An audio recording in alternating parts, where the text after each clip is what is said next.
Hello and welcome to this short video tutorial.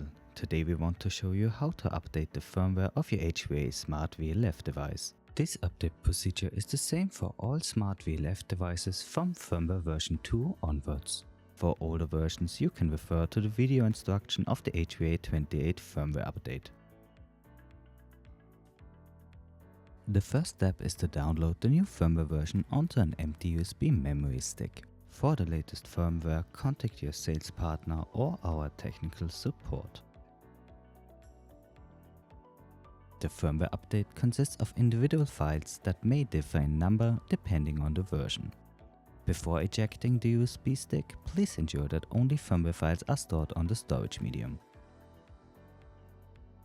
Now connect the prepared USB stick to your device and switch it on. Please note that the location of the USB port differs between the various smartVLF devices. In this example, it is positioned as on the HVA 68TD. We then navigate to Update from USB in the settings and select it using the rotary knob.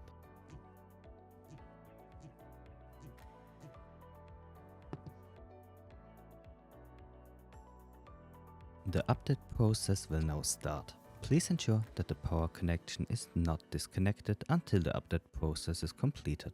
Please be aware that the update process can take different amounts of time depending on the version and device type. The video is only intended to illustrate how such a process should look in principle.